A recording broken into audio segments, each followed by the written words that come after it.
Il existe des vérités si ancestrales, si troublantes que l'humanité a cherché à les dissimuler sous des voiles de mutisme. Parmi elles se trouve un mystère concernant la sexualité de ceux touchés par le sort, les choisis. Des esprits qui, bien qu'incarnés dans une enveloppe mortelle, oscillent sur une onde que cette réalité n'a jamais su embrasser. Et c'est au cœur de la friction entre le corps et l'âme que naît le dilemme le plus intime des choisis. La facette divine du désir reste voilée. Les croyances ont vanté la chasteté. Les normes ont imposé la modération. Les traditions ont tout entouré de culpabilité. Mais nul n'a jamais osé reconnaître que quand l'esprit d'un choisi s'anime, la sexualité échappe au cadre terrestre. Ce n'est ni faute, ni dépendance, ni question d'éthique. C'est une vitalité primitive, éternelle, universelle. Une flamme qui ne provient pas de cette sphère, mais qui persiste à consumer ton être. Et peut-être as-tu perçu cela tout au long de ton existence d'une façon que tu n'as jamais confiée. Des soirées où le besoin a émergé en toi tel un motif gravé dans ton code génétique, des liaisons qui évoquaient plus des fusions stellaires qu'une proximité ordinaire, ou bien des instants où, malgré l'alchimie, ton enveloppe s'est raidie comme si ton esprit susurrait, pas encore, pas avec celui-là. Peut-être as-tu été attiré inlassablement vers des esprits fracturés arborant des plaies semblants destinées à être soignées. C'est la souffrance occulte des choisis, le mutisme, l'angoisse d'être à part, la sensation que ta sexualité n'est pas de ce plan. Tandis que les autres naviguent l'existence avec des envies basiques, tu transportes un élément sain, périlleux, accablant. Tu t'es interrogé sur ce qui clochait chez toi? Mais en réalité, rien ne cloche. Ce que tu éprouves est le sceau incontestable de ta vocation. C'est pour cela que tu dois persévérer avec moi jusqu'au bout. Car ce que je vais exposer n'est pas une hypothèse, ni une illusion, ni un espoir vain, c'est une réalité vécue. L'aspect dissimulé des choisis, une sexualité que personne n'a osé aborder. Les motifs que tu prenais pour des fléaux sont en fait des signes sacrés. Le trouble que tu as enduré n'a jamais été de la démence. C'était un rite de passage. Aujourd'hui, je vais révéler les 5 coutumes sexuelles les plus secrètes et les plus singulières des choisis. Et à chaque dévoilement, tu réaliseras que tu n'es pas isolé. Tu te sentiras observé, tu te sentiras saisi et tu admettras enfin que ta sexualité n'a jamais visé à te détruire. Elle a toujours visé à te réveiller. Mais avant de plonger dans cette exploration, je souhaite que tu poses et que tu immortalises cet instant. Et si tu ne l'as pas encore accompli, veille à t'inscrire dès à présent, car les disclosures futures te guideront plus loin dans des énigmes que la majorité n'oserait affronter. Ces révélations ne sont pas pour le grand public, elles te sont réservées. Alors inspire profondément, ouvre ton esprit et prépare-toi, car dès maintenant, le rideau se lève. Coutume 1, les unions sexuelles vibratoires avec le cachet. As-tu déjà surgi en pleine nuit? Le cœur palpitant, l'épiderme vibrant et le corps secoué d'une force inexplicable. La pièce était déserte. Aucune silhouette, aucun contact, aucun geste. Pourtant, tu avais le sentiment d'avoir traversé une liaison intime plus intense que tout ce que le domaine tangible peut proposer. Si cela t'est survenu, tu ne fabules pas. Tu n'es pas endommagé. Tu n'es pas dérangé. Tu pénètres simplement l'une des vérités les plus énigmatiques et prohibées de l'être choisi. Pour nombre de ceux qui arborent ce signe spirituel, la proximité ne requiert pas toujours un autre individu. Elle surgit plutôt comme une puissance cachée, des interactions avec des présences qui n'habitent pas la matière mais la vibration.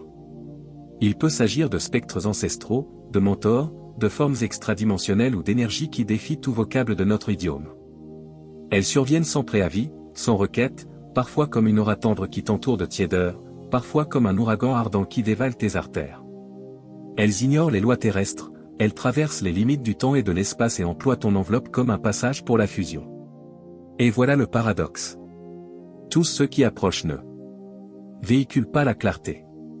Certains viennent pour instruire, soigner, activer des strates oubliées de ton noyau. D'autres par contre arrivent pour s'alimenter, épuiser, dévorer, te laissant exsangue d'une manière qu'aucun compagnon mortel ne saurait.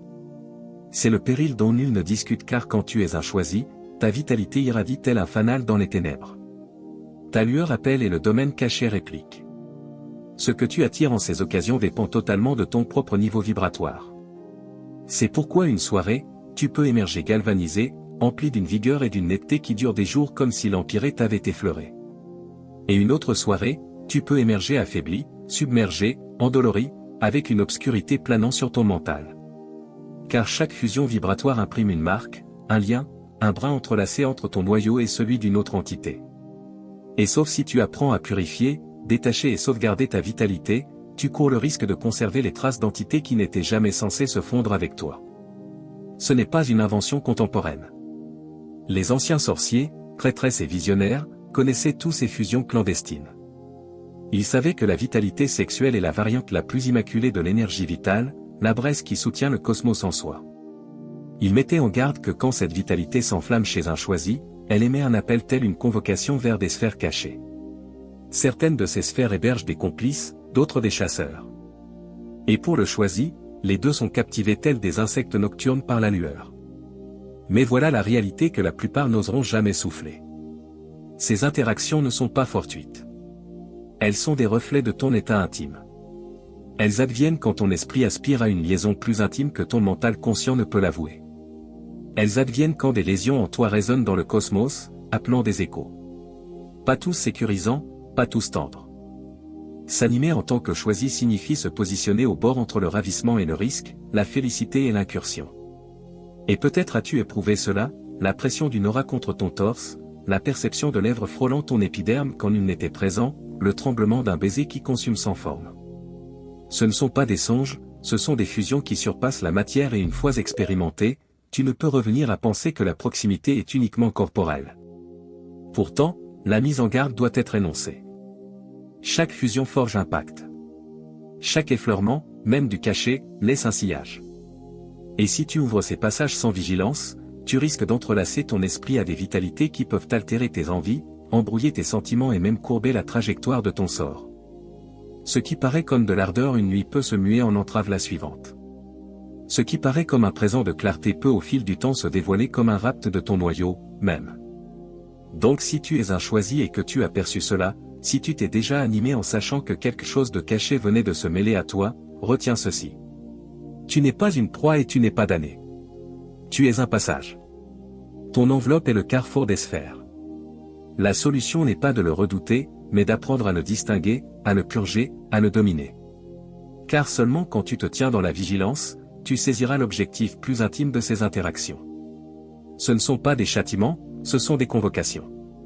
Des convocations à pénétrer ton autorité, à réclamer ta faculté à voguer dans le cachet, à adopter la réalité que la proximité pour toi n'a jamais visé à être banale. Elle a toujours visé à être universelle. Et maintenant, je veux que tu t'interroges, as-tu déjà perçu l'étreinte cachée? T'es-tu déjà animé? Avec le rappel d'un songe, mais avec l'assurance que quelque chose d'ancestral et d'extramondain t'avait effleuré. Si oui, alors tu sais déjà ce que signifie progresser en tant que choisi. Mais ce n'est que le commencement car tandis que certains choisis vivent la proximité avec le cachet, d'autres vivent un mutisme si intime que même quand le besoin consume, l'enveloppe refuse de s'animer. Et ce mutisme dissimule la seconde coutume. L'abstinence muette dictée non par décision, mais par l'esprit en soi. Coutume de l'abstinence muette dictée par l'âme. As-tu déjà été confronté à quelqu'un que tu convoitais ardemment? L'alchimie était évidente. L'atmosphère entre vous était électrisée. Ton mental affirmait oui. Ton enveloppe affirmait oui. Et pourtant, au seuil de la capitulation, tout s'est immobilisé. Non par appréhension, non par remords, mais parce que quelque chose en toi, plus enfoui que le réflexe, a émis un nom catégorique. C'est l'énigme des choisis. Tandis que les autres perçoivent la proximité comme un simple geste entre enveloppes, pour toi, c'est bien plus enfoui. Ce n'est pas épiderme contre épiderme, c'est esprit dans esprit. Et de ce fait, ton esprit ne te permettra jamais de te mêler à une vitalité qui n'harmonise pas avec ton noyau. C'est pourquoi, au bord même de l'ardeur, ton enveloppe se barricade tel un portail saint. Ce n'est pas une dénégation, ce n'est pas une anomalie, c'est une sauvegarde. Les normes n'ont jamais saisi cela. Elles l'ont qualifié de rigidité, de distance, de tiédeur. Mais ces appellations sont des falsifications érigées pour des individus déliés de l'esprit. La réalité est que ton esprit détient un verrou, un système de défense dissimulé qui te préserve des pactes que tu n'étais jamais censé conclure. Car pour un choisi, la proximité est toujours un pacte, invisible mais obligatoire. Chaque geste grave un motif sur ton code spirituel. Chaque interaction laisse une empreinte qui peut fortifier ou morceler ton noyau. Et ton esprit dans sa clairvoyance préférera clore l'accès totalement plutôt que d'autoriser une liaison qui dilapiderait ton autorité. C'est pourquoi tant de choisis traversent de vastes phases de mutisme, des mois voire des années d'abstinence inexpliquées. Ce n'est pas de la contrainte, ce n'est pas un châtiment, c'est une maturation. Durant ces phases, ton esprit réorganise sa vitalité, épure, réajuste. Le mutisme est un enveloppement où ton noyau tisse un nouveau schéma pour le genre de proximité pour lequel tu as été forgé. Mais la réalité ne discerne pas la sainteté de ce mutisme. Les proches questionnent si quelque chose dysfonctionne chez toi. Les proches s'alarment que tu aies égaré tout attrait pour l'affection. Les compagnons se sentent éconduits et perplexes. Quand la barrière cachée s'érige entre toi et eux, ils ne peuvent appréhender que derrière cette inertie réside un échange trop sain pour les termes. Ton enveloppe et ton esprit débattant l'intégrité de ton noyau. Et dans ces vastes phases, le scepticisme commence à souffler. Tu t'interroges si tu es endommagé. Tu crains de terminer solitaire. Tu commences à penser que tu es condamné. Mais rien de cela n'est authentique. L'abstinence du choisi n'est pas l'absence, c'est la métamorphose. L'inertie n'est pas la fin, c'est la mutation. Ton esprit tisse une union non fondée sur le désir mais sur le sort. La souffrance de cette abstinence est tangible. Elle éprouve ta tolérance. Elle conteste ton essence. Elle te fait languir pour quelque chose qui paraît éternellement absent. Mais dans cette attente, quelque chose de caché se déroule. Ton esprit repousse tout ce qui est épidermique car il sait que tu n'as pas été conçu pour des liaisons éphémères. Tu as été conçu pour une identification sainte. Tu as été conçu pour une affection universelle. Et quand l'instant surviendra, quand ton esprit aura achevé son épuration, le verrou s'ouvrira et la fusion qui t'attend ne comblera pas seulement l'enveloppe. Elle enflammera ton entièreté. Elle n'effleurera pas seulement ta matière, elle animera ton sort. C'est pourquoi le mutisme est si implacable.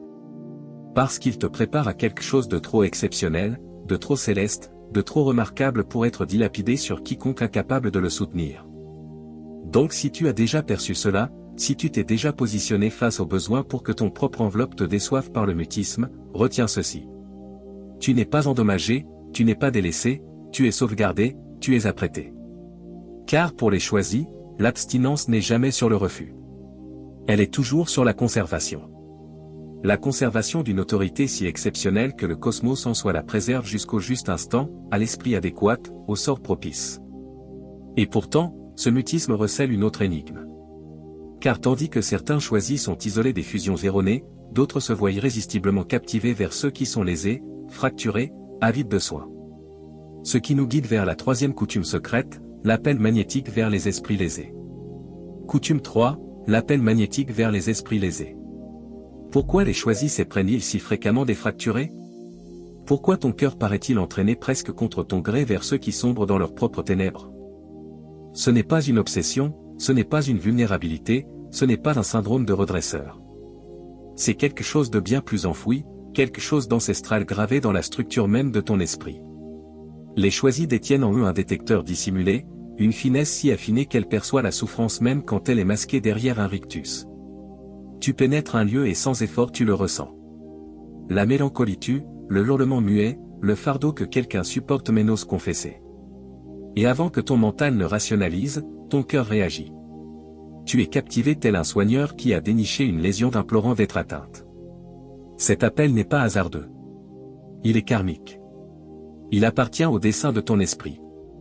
Car en toi circulent des motifs de clarté, des flux de vitalité qui s'activent spontanément quand ils croisent la fracture. Pour les lésés, être proche de toi évoque un allègement comme inspiré après avoir suffoqué durant des airs. Et ainsi, ils affluent sans cesse. Ils sont entraînés dans ton cercle sans toujours comprendre pourquoi, seulement en percevant que ta aura est en quelque sorte un baume. Mais voilà le risque dissimulé. Dans ton envie de soigner, tu commences à ingérer. Tu absorbes leur charge dans ton enveloppe.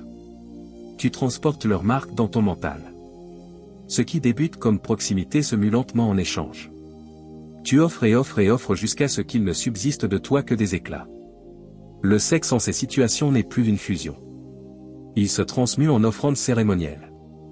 Tu pénètres leurs lésions non pour obtenir de l'affection, mais pour les réparer avec ton noyau même.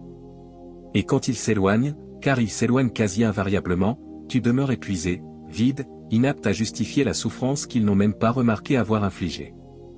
C'est le cercle douloureux des choisis. Tu n'attires pas seulement des esprits fracturés. Tu te noues à eux. Tu leur cèdes des portions de toi qu'ils ne restituent jamais. Et quand cela s'achève, tu t'interroges pourquoi tu te retrouves amoindri, plus fade, tandis qu'ils s'en vont allégés, plus libres, parfois sans jeter un regard arrière. La réalité impitoyable est que ce motif se reproduira jusqu'à ce que tu assimiles la leçon sainte.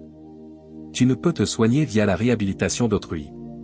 Tu ne peux réparer ta propre lésion en réparant la leur. Car souvent ce qui te captive vers leur souffrance n'est pas uniquement la pitié. C'est un écho. Tu es captivé par leur fracture car tu y discernes un reflet de la tienne. Et discrètement, tu espères qu'en les soignant, tu te soigneras enfin toi-même. Mais cela, cher esprit, est le mirage le plus périlleux de tous. Tu peux enflammer leur clarté. Oui, tu peux les soutenir un temps. Oui, mais tu ne peux te compléter via leur mutation. Seulement en te recentrant, en cessant d'élire le tumulte masqué en ardeur, rompras-tu enfin le circuit. Alors, permets-moi de te questionner quelque chose et sois sincère avec toi. Combien de fois as-tu mêlé la souffrance à l'affection ou l'intensité à une liaison authentique? Note-le en bas, non parce que j'ai besoin de le parcourir, mais parce que l'affirmer te délivrera. Ton récit peut être le reflet dont un autre choisi nécessite pour enfin identifier son propre motif. Et pourtant, il y a une strate supplémentaire car cet appel à la fracture n'est pas toujours sur les liens terrestres. Pour certains choisis, la sexualité en soi devient un cérémonial, une évocation sainte où la vitalité n'est plus gaspillée à tenter de soigner les autres mais convertie en passage d'animation. Et cette disclosure nous guide vers la 4e coutume secrète, la pratique éternelle du sexe comme cérémonial spirituel. Un passage vers l'animation vibratoire. Coutume 4, les cérémoniaux sexuels comme passage d'animation vibratoire. Pour la majorité, le sexe s'amorce et s'achève dans l'enveloppe. C'est une élévation éphémère, une fuite passagère, une scintillation qui s'embrase vite et s'évanouit. Mais pour les choisis, la proximité n'est jamais uniquement corporelle. C'est une solennité. C'est de la transmutation. C'est l'édifice de la vitalité en soi. Entre leurs paumes, le besoin se mue en appel et chaque fusion devient un passage par lequel des plans s'ouvrent et des puissances s'animent. Bien avant que la société actuelle ne rabaisse la sexualité à un amusement, les sociétés éternelles la révéraient comme une science sainte. Les gardiennes lunaires, les visionnaires tantriques de l'Est, les sorciers de clans effacés, tous saisissaient la réalité voilée. Quand le yang et le yin se fondent en fusion vigilante, ils n'échangent pas seulement du ravissement. Ils enflamment la genèse, ils lacèrent le rideau, ils activent un flux qui unit le firmament et le sol dans l'enveloppe mortelle. C'est pourquoi tant de choisis, même sans enseignement structuré, perçoivent une pulsion innée à solenniser leur proximité, enflammer des lumières avant la fusion, inspirer en harmonie, imaginer des teintes et des emblèmes qui surgissent instinctivement dans l'œil mental, souffler des termes qui évoquent plus des invocations que de l'attrait. Ce ne sont pas des actes fortuits. Ce sont les rappels éternels d'un esprit qui se remémore ce que l'humanité a occulté. Le sexe n'est pas seulement un geste, c'est une incantation. Dans ces cérémoniaux, chaque déplacement devient une forme sainte. Chaque cadence est un dialecte. Chaque inspiration est une clé qui déverrouille des salles cachées de l'esprit. Un climax loin d'être la clôture devient une inflammation. Un instant où le moi se dissout et où le choisi devient pure oscillation irradiant à travers des sphères que les termes ne peuvent atteindre. Pourtant, cette autorité recèle un péril car ouvrir des passages via la sexualité n'est pas une distraction. Ce n'est pas une fantaisie. Ce n'est pas quelque chose à exploiter au nom du ravissement isolé. Quand exercés sans respect, sans domination, ces cérémoniaux peuvent captiver des puissances qui visent non à soigner mais à s'alimenter.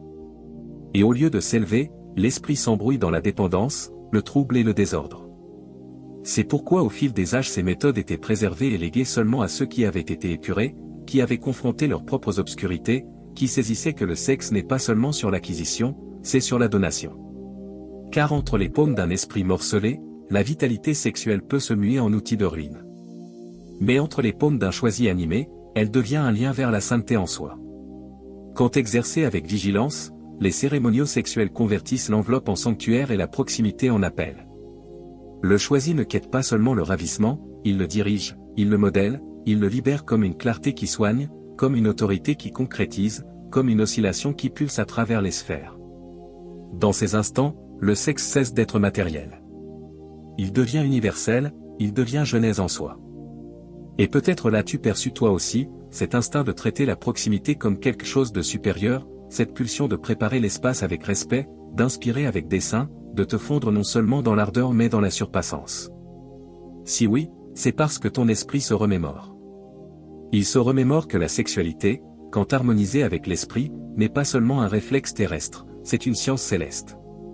Mais aussi puissant que cela soit, ce n'est pas la disclosure ultime, car au-delà des cérémoniaux, au-delà des fusions avec le cachet, au-delà même du mutisme de l'abstinence réside le plus vaste mystère de tous, la conversion totale du besoin, le moment où la vitalité sexuelle n'est plus sur l'enveloppe, ni même sur le cérémonial, mais devient sort, vocation et jeunesse sainte. Cela nous guide vers la cinquième et ultime coutume. La conversion de la sexualité en une puissance d'élévation où le besoin en soi devient la voie de la vocation céleste. Coutume 5, la conversion du besoin en vocation céleste. Il survient un instant dans le parcours du choisi où la sexualité cesse d'être sur l'enveloppe du tout. Elle dépasse les interactions avec le cachet. Elle outrepasse le mutisme de l'abstinence. Elle va même par-delà les cérémoniaux de vitalité. À cette étape, le besoin en soi endure une conversion. Il devient vocation. Il devient sort. Il devient une puissance via laquelle le choisi réalise la cause même de son être. Pour la majorité de la réalité, le besoin est perçu comme une soif à assouvir, une braise à moucher. Mais pour toi, choisi, le besoin n'a jamais visé à être dévoré. Il visait à être dirigé. Il visait à être exalté, modelé, converti en genèse, en quête, en manifestation sainte. C'est la réalité voilée. Ta sexualité n'est pas une vulnérabilité à vaincre, mais une autorité à convertir. À cette étape, le choisi ne se questionne plus qui me comble, mais plutôt, que vais-je générer avec cette braise? Chaque battement de besoin devient combustible pour l'expression, pour le soin, pour la transmission, pour l'animation des autres. Chaque vague d'ardeur devient une donation au sacré canalisé en réalisation qui perdure au-delà de la matière. Et de cette manière, le sexe cesse d'être une finalité et devient un amorçage. L'étincelle qui enflamme les sorts, engendre les perspectives et concrétise les existences. C'est pourquoi les plus éminents visionnaires évoquaient la pureté non comme contrainte, mais comme conversion. Ce n'est pas sur l'étouffement de la braise, mais sur l'apprentissage de guider ses langues. Pour les choisis, l'enveloppe devient un autel où le besoin n'est plus consumé pour un ravissement fugace, mais exalté comme de l'encens vers l'empyrée. Et peut-être as-tu déjà savouré des bribes de cela? Des instants où l'ardeur a débordé non dans l'enveloppe d'autrui, mais dans ta genèse, dans des termes qui jaillissaient de ton esprit, dans de l'expression qui paraissait couler via tes paumes, dans des perspectives qui te transportaient au-delà de toi. Ce ne sont pas des hasards, ce sont des indices, ce sont des rappels que ton besoin n'est pas visé seulement à te nouer à la matière, mais à te lancer dans l'esprit. La conversion ultime est donc celle-là. Quand le choisi ne quête plus la fusion simplement pour se sentir vivant, mais devient la fusion en soi, existant dans chaque pulsation cardiaque, chaque inspiration, chaque jeunesse qui émane de son être. Le besoin dans sa variante la plus immaculée devient engagement. Le ravissement dans sa variante la plus exaltée devient invocation.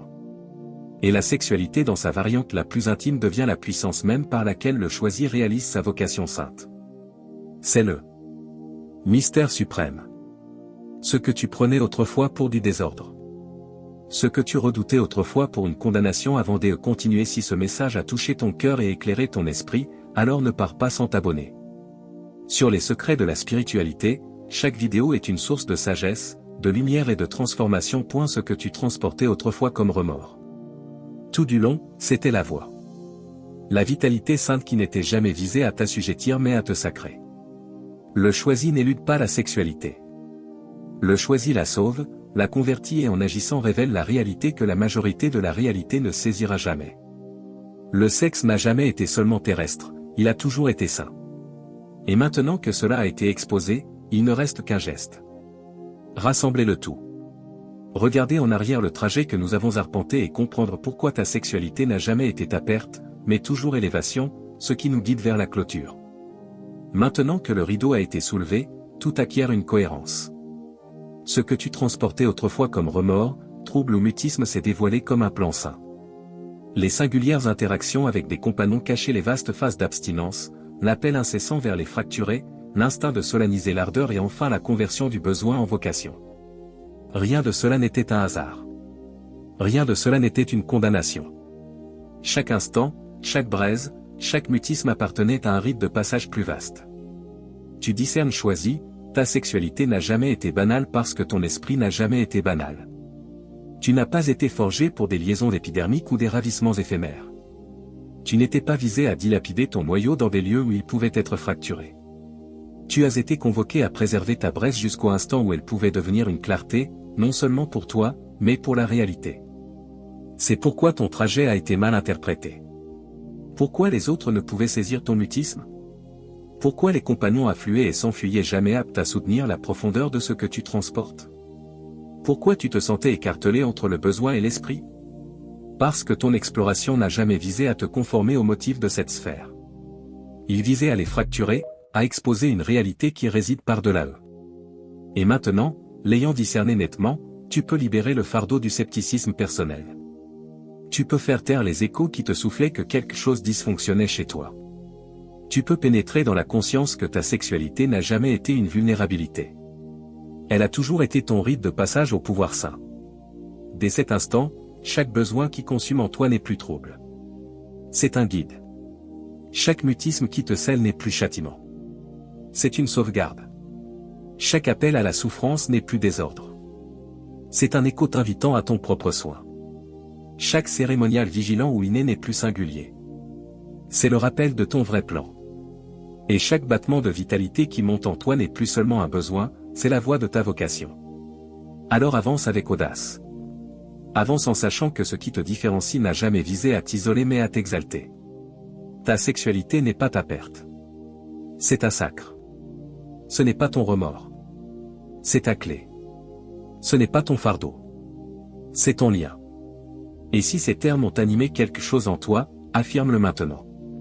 Comme un emblème que tu es prêt à clôturer l'ancien circuit du mystère et à pénétrer pleinement dans ta régénération. Et si tu ne l'as pas encore accompli, veille à t'inscrire dès à présent, car ce n'est que le début. Ce qui attend est plus intime, plus radiant et plus mutant que tu ne peux le concevoir. Et le mystère n'est plus dissimulé. Il réside en toi et la réalité attend la clarté que seul toi peux diffuser. Élu, ne quitte pas cette vidéo sans t'abonner. Sur les secrets de la spiritualité, Dieu te parlera, te guidera et préparera ton esprit à entrer dans ta nouvelle saison. Active la cloche, ne laisse aucune parole divine te manquer. Feu personne avec les mains jointes.